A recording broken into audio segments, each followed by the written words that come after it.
안녕하세요, 구독자 여러분. 구독과 좋아요는 채널 운영에 큰 힘이 됩니다. 안녕하세요. 저는 얼마 전에 아들을 잃게 된 50대 엄마입니다. 아들만 생각하면 지금도 하염없이 눈물이 날 정도로 슬픈 마음이지만 이런 불행을 겪게 만든 며느리를 생각하면 슬퍼하고만 있을 틈이 없습니다. 아들을 힘들게 하고 불행의 단초를 제공한 며느리는 욕심을 부리다 단단히 제게 꼬리를 잡혀 쩔쩔매고 있는 상황인데요. 바람을 피우면서도 뻔뻔하기만 했던 며느리를 고발하기까지의 과정에 대해 얘기를 해보려고 합니다. 엄마, 나 엄마한테 미안하지만 따로 분가해야 할 것 같은데. 왜, 며느라기가 분가하자고 그래서? 앞에서는 좋다고 그러더니 내가 많이 불편하다니? 집사람이 하는 말이 아니라 그냥 내가 그러고 싶어서. 이제 신혼인데 직장 조금이라도 가까운 데 가야 출퇴근도 편하고 적응도 하지. 어차피 나중에 따로 살게 될 텐데 미리부터 훈련도 할 겸. 네 아빠나 나나 딱히 며느리랑 같이 산다고 불편할 건 없다만 너희가 힘들면 그렇게 해라. 대신 종종 찾아가서 먹을 거 챙겨주는 정도는 괜찮겠지? 엄마가 그러고 싶다면 그러는 건데 우리가 알아서 해볼게. 집사람 요리 솜씨 나쁜 편도 아니고. 그래, 걔가 아주 요리도 잘하고 야무진 면이 있더라. 어디서 배웠는지 몰라도 아주 잘해. 집사람 원래 요령이 좋아서 어릴 때부터 뭐 하나 가르치면 금방 익히고 그랬다더라고. 저번에 나랑 같이 당구 치러 간 적도 있었는데 금방 익히고 사람이 머리가 좋은 것 같아. 엄마한테 아침부터 마누라 자랑이니? 하여튼 분가하는 동안 필요한 거 있으면 꼭 말하고. 내가 너 보내려니까 아무래도 마음이 안 놓여서 큰일이다. 비밀번호 알려줄 테니까 종종 찾아오면 되지. 며느리 눈치 보여서 어떻게 그러겠어. 오기 전에 미리 연락만 하면 괜찮을 거야. 그리고 와서 엄마 내키면 쉬고 가도 되고. 들릴 일 있으면 용건만 후딱 해결하고 나오마. 그리고 네 아빠 손주 많이 보고 싶어 하더라. 나도 그렇고. 에이, 엄마. 이제 신혼인데 손주는 무슨 손주야. 너희 혼인신고도 안 하고 결혼식도 단출하게 올린 상황이잖니. 애라도 있어야 부부 사이에 끈끈한 뭔가가 생기는 거야. 법적으로 안 묶여 있으면 애로라도 묶여야지 않겠어? 그건 우리가 알아서 때 맞춰서 잘할 거니까 걱정하지 마시고 엄마 아빠 둘 다 건강 잘 챙기면서 지내. 아들과 결혼한 며느리는 첫인상도 싹싹하고 같이 지내는 동안도 예절이 바르던 아이였었습니다. 하지만 아들이 결혼하고부터 전보다 더 표정이 어두워지고 살도 빠졌기 때문에 그것이 며느리 때문은 아닐까 걱정하고 있었는데요. 아들도 며느리도 둘 다 아니라고 하니 저로서는 믿을 수밖에 없는 일이었죠. 얘야, 너희 먹으라고 장조림 맛있게 잔뜩 해놨는데 가져다 줄까? 소고기도 듬뿍 넣고 간도 적절해서 아주 밥도둑이 따로 없구나. 어쩌죠, 어머님? 사실 얼마 전에 친정엄마가 이미 장조림을 잔뜩 해주셔서요. 이미 해준 것도 다 못 먹고 썩히는 중이라 받기가 그러네요. 정말 죄송해요, 어머님. 네가 죄송할 건 뭐니? 어차피 하는 김에 손 크게 한 건데 다른 집 주고 나도 다른 거 받아오면 된다. 그래, 뭐 필요한 건 따로 없고? 어머님이 늘 챙겨주신 덕분에 부족한 게 없네요. 다만 걱정인 게 그이가 요즘 밥을 못 먹고 통 말라가고 있어서요. 밥을 못 먹는다니 건강이 어디 안 좋은 건 아니고? 저도 물어보니까 회사 일 때문에 스트레스가 많은 모양이더라고요. 잘하면 회사 관둘 수도 있을 것 같은데 어떻게 해야 할지 고민이 되네요. 진용이가 회사 일로 고민인 줄은 전혀 몰랐구나. 들어가고 싶던 회사라서 잘 다니는 줄로만 알았더니. 원래 회사든 집이든 사람 관계가 제일 힘들고 스트레스라잖아요. 그이가 적응 혼자 하려고 노력하고는 있는데 옆에서 보고 있으면 너무 안쓰러워요. 그래도 너처럼 걱정해주는 이쁜 마누라가 옆에 있어서 다행이구나. 오늘처럼 진용이 문제 편하게 얘기해주고 힘든 일 있으면 친엄마라 생각하고 편히 얘기하렴. 네, 감사합니다. 어머님. 어머님 덕분에 너무 든든하고 좋네요. 저희 선에서 할 수 있는 일은 해결해 보되 힘에 부친다 싶은 건 전달해 드릴게요. 며느리의 집안 역시도 저희와 마찬가지로 넉넉하지 못했었던 형편이었던지라 걱정이 많이 있었는데요. 다행히도 없는 형편에 살림을 잘 꾸려나가고 근검절약하는 모습을 보여서 며느리 하나는 잘 들였다 생각이 들었습니다. 그런데 어느 날 저는 우연히 아들을 만나러 인근에 방문했다가 명품 가방을 걸치고 비싼 차에서 내리는 며느리를 보게 되었습니다. 처음에는 다른 사람인가 생각해 보았지만 걸음걸이부터 행동거지까지 모두 며느리가 틀림없었죠. 예, 내가 오늘은 조금 의아한 일이 있어서 말이다. 너 누구 차에서 내리던데 명품 가방을 걸치고 있길래. 내가 당장에는 말을 못 걸었었다만 나중에 곱씹어 보면서 아무리 생각해봐도 너길래 묻는다. 어머님 저 영주차에서 내릴 때 보셨구나. 영주? 그게 누구니? 제 고등학교 시절 동창인데 집이 엄청 잘 사는 친구예요. 가끔 만나서 커피나 마시고 수다 떨고 그러면서 노는데 저한테 선물로 명품 가방을 줬더라고요. 저는 필요 없다고 하는데 꼭 받으라고 어울릴 것 같다고 하도 성화여서요. 그렇구나. 나는 또 하도 착용한 폼이 자연스러워서 네가 산 건 줄 착각했지 뭐니. 무슨 소리라세요, 어머님. 저는 입맛도 취향도 싸구려라서 이런 명품 같은 거 부담스럽기만 해요. 생일도 아니고 제가 환불할까봐 친구가 보증서 맞는다고만 안 했어도 바로 환불해버릴 수 있었는데 못 그래서 아쉽네요. 얘 선물인 걸 또 뭘 환불까지 하고 그러니. 어차피 그런 좋은 가방 같은 것들도 막 쓰면 쓸수록 좋아진다더구나. 그러니까 괜히 남 준다거나 환불할 생각 말고 그냥 네가 쓰고 다니거라. 저한테 그런 게 어울리기나 할까요? 내가 보기엔 그보다 잘 어울릴 수 없을 정도로 예쁘게 잘 봤더구나. 감사해요, 어머님. 제가 나중에 성공해서 어머님께도 이쁜 가방 사드려야 할 텐데. 얘 말만으로도 고맙다. 당시에 며느리를 차 태워준 것이 친구라는 말에 그렇게 위화감을 느끼지 못했으나 나중에 곰곰이 생각을 해보니 이상한 점이 있었는데요. 생일도 아닌 날 며느리가 선물을 받는 것도 석연찮은 점이 있었고 차량 역시도 여자가 몰기보다는 남자가 몰 법한 크기와 색깔이었었죠. 차 안에 있던 사람의 얼굴도 봤으면 좋았을 텐데 그러지 못한 게 아쉬웠는데요. 아들, 엄마가 괜한 노파심에 하는 말일 수도 있으니 걸러들어라. 내가 얼마 전에 며느리를 길에서 만난 적이 있었는데 좋은 차에서 내리고 명품 가방도 들고 있더구나. 걔 말로는 가방은 선물 받은 거라고 하고 차는 친구 거라고 하던데 정말 그런지 알 수 없어서. 내가 요즘 그거 신경이 쓰여서 악몽도 꾸고 그래. 엄마 최근 찾아왔을 때 표정이 안 좋다 싶더니 그런 걸로 고민하고 있었던 거야. 왜 그걸 또 혼자 꽁꽁 싸매고 있었어? 아니, 내가 너희 둘 사이가 걱정되니까 하는 말이지. 너야 회사 일 때문에 힘들다고 걔가 말했지만 불화가 있는 건 아닌지 오만 상상이 다 든다니까. 그래서 너는 혹시 뭐 며느리 친구에 대해 아는 거라도 있고? 나도 자세히는 모르는데 엄마가 걱정하는 그런 거 아냐.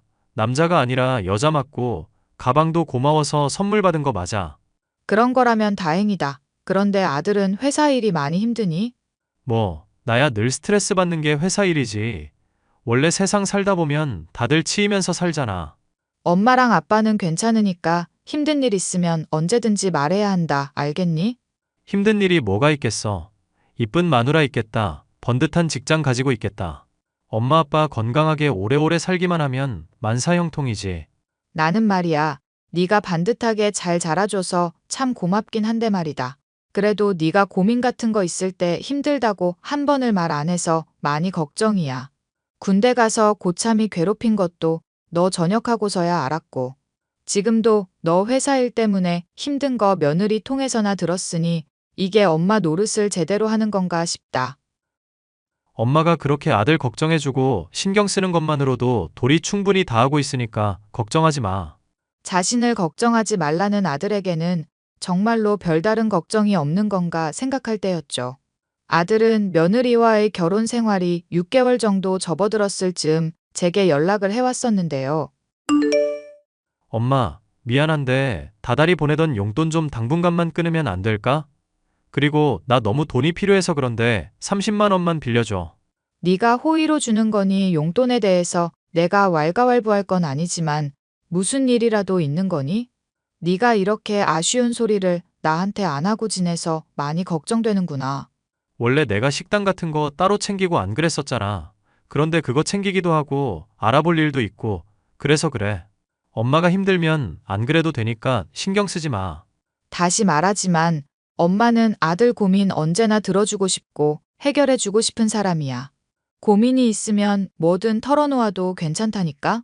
만약에 내가 집사람이랑 이혼하고 싶다고 하면 엄마 생각은 어떨 것 같아?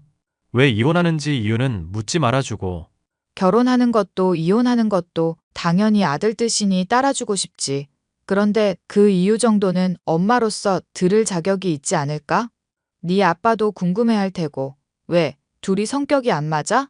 그냥 같이 사는 것보다 혼자 사는 게 더 좋지 않나 싶어서 물어봤어.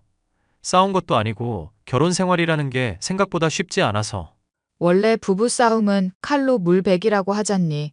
네가 당장은 힘들어도 견디다 보면 그게 또 달리 보이는 때도 있는 법이야. 그렇다고 혼자 끙끙 싸매지만 말고 엄마한테 꼭 말을 하고, 알겠지? 사실은 나 집사람이랑 일주일 전에 이혼했어. 엄마한테 말을 해야 한다고 생각하고 있었는데 이렇게 통보식으로 처리해서 미안. 세상에? 무슨 일이 있었길래 갑자기 이혼이라니? 나도 정리하고 처리할 일들이 많아서 한 번에 다 말하기가 쉽지 않네. 조만간 집에 한번 들릴 테니까 그때 얘기하자. 응? 집사람은 집에서 나갔으니까 엄마가 와도 되고.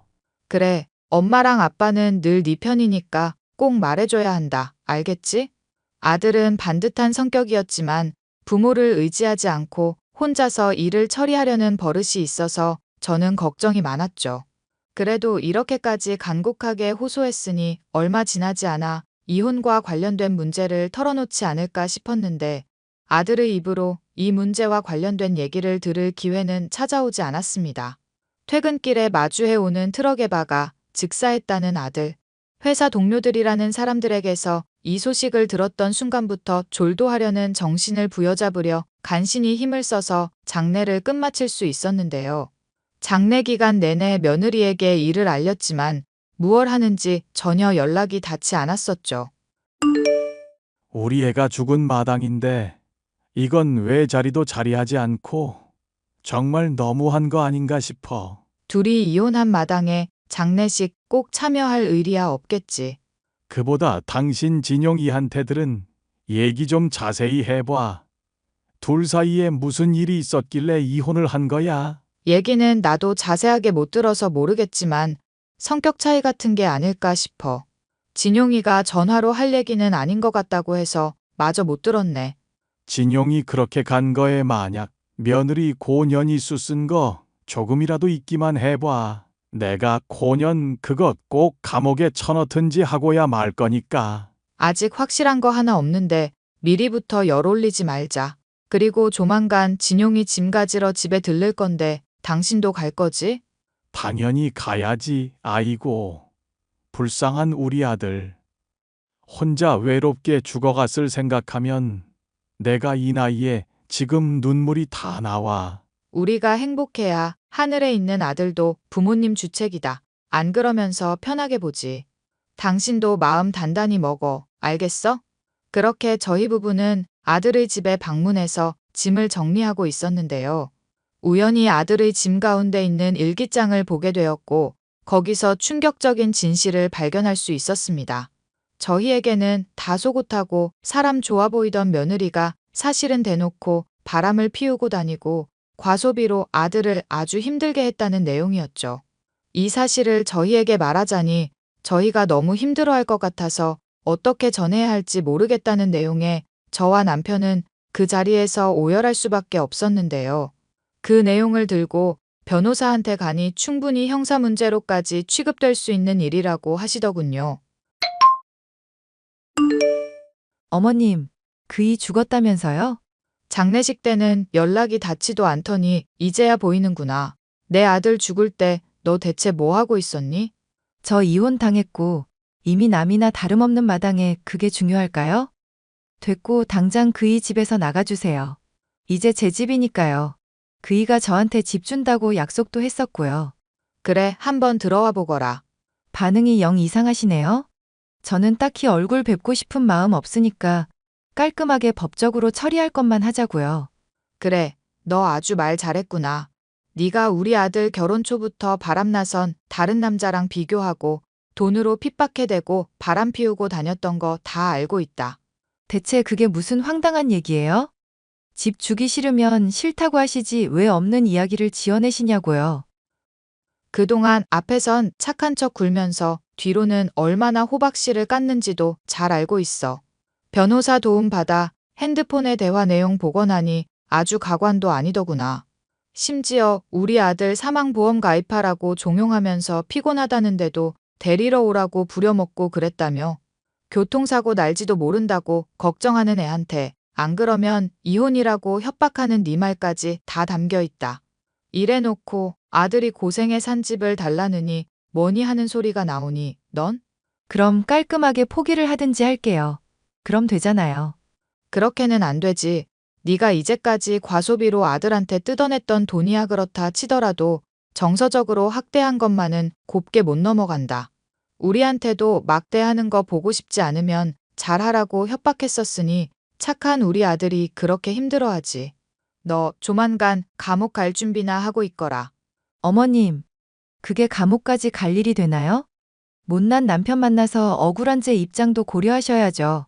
그리고 결국 저랑 결혼한 것도 그의 선택이잖아요? 피곤하고 힘들다면서도 제 뜻대로 따라온 것도 그 사람이고, 교통사고도 본인 실수잖아요. 그래, 아주 네가 말 잘했구나. 그럼 네가 저지른 일들도 네가 선택한 거니 똑같이 책임지려무나. 아줌마, 정말 이렇게까지 해야겠어? 내가 집 포기하겠다고 하잖아. 짐승만도 못한 본색을 드러낸 전 며느리에게 더는 할 말이 없었습니다. 아들을 협박하고 착취해 이혼까지 결심하게 할 정도로 힘들게 해놓고 뻔뻔하게 집까지 요구한 미친 인간을 용서해줄 이유는 없죠. 곧 있을 재판의 결과가 부디 정의롭게 결말을 맞이해 하늘에 있는 제 아들에게 위안이 되었으면 좋겠습니다. 사연 끝까지 들어주셔서 감사합니다.